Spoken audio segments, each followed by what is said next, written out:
कहाणी मिल्कियत लेखक ज़ाहिद मंगी पिणे त मरी वियो पर असांखे हिननि किताबनि मां फसाए वियो। नजमा कबट में पियल किताबनि खे ॿाहिरि कढी चयो, तोखे कहिड़ी ख़बर, बाबा जी सॼी हयाती उन्हनि किताबनि में गुज़री। हिन ज़िंदगी में सिर्फ़ु इहे किताब ई त गॾु कया ऐं लिखिया। गुलज़ार ज़ाल जी ॻाल्हि ॿुधी विराणियो, पोइ कहिड़ो वॾो कारनामो कयईं। माण्हुनि औलाद लाइ जायूं, जॻहियूं, दुकान बनियूं ऐं पैसा ठाहिया ऐं पिणे वरी ही सुरियाई कई। उहो बि न सोचियईं त का मेड़ी चूंडी पुट लाइ बि करे वञा त जीअं मुंहिंजे मुंहुं खां पोइ कमु अची सघे। नजमा खे अञा वॾी दवाई वरितो, तूं हिन जंहिं घर में वेठी आहीं उहो बि मूं कोन ठारायो आहे, बाबे मरहूम ठारायो। हा हा, नजमा तंज़ मां टहक ॾिनो। मां कूड़ थो हणां, छाजो ॾंद थी कढी? गुलज़ार तिखो थींदे ॻाल्हाए ॾिनसि, ही बि को हाणे घर आहे? सिॼ थो चढ़े त काड़े में कढूं, न को हाल न विरांडो। उहा त मूंखे शाबस ॾे त खॾ जहिड़ियुनि हिननि ॿिनि कोठियुनि में कीअं थी गुज़ारियां। नजमा जी कावड़ घटि थियण बजाए वधी वई। कहिड़ो बि आहे, घर त आहे न। माण्हू वीचारा कखान घरनि में रहनि था, कंहिंखे त इहे कख बि नसीब में न आहिनि।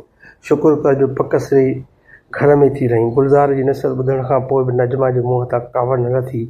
भला इहे किताब तोखे कनि छा था? कहिड़ो तोखां रोज़ था घुरनि? अमां हूंदी हुई त उन्हनि किताबनि जी पई छंड फूक कंदी हुई, तोखां त कॾहिं उहो कम बि न पुॻो। पोइ बि कुरकी पई, सॼो घर त उन्हनि किताबनि सां वालारियो पियो आहे का जॻह जिते को थांव थफो हंधि टपण रखा।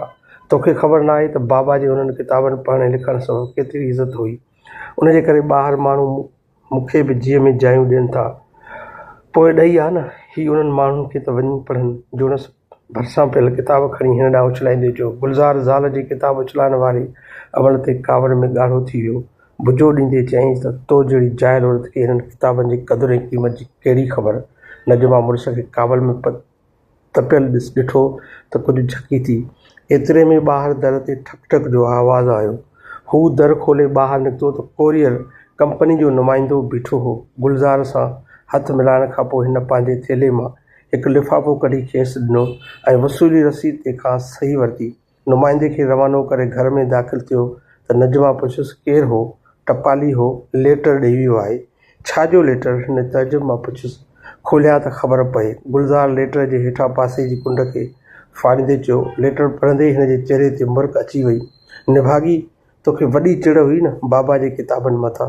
रुॻो उहो पिटको हुई न त कहिड़ी मिल्कियत छॾी वियो आहे। ऐं ही वटि ॾिस। हिन हथ में झलियल लेटर ज़ाल ॾे वधाईंदे चयो।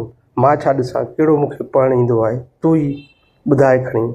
सरकार लेटर मोकिलियो आहे त बाबा जे तहरीरुनि ऐं ख़िदमतुनि जे करे हू बाबे जा किताब ख़रीद कंदे ऐं शहर जी कॉलेज वारी लाइब्रेरी में उनजे नाले सां कार्नर बि ठाहींदी ऐं बदिले में असांखे 3 लख रुपया पिणु अदा कंदी। हां, हिननि किताबनि जा 3 लख मिलंदा? नजमा कबट में पियल किताबनि खे ॾिसी ॿहकी पई। ख़ुशी मां उछलायल किताब खणी छातीअ सां लाहे छॾियईं।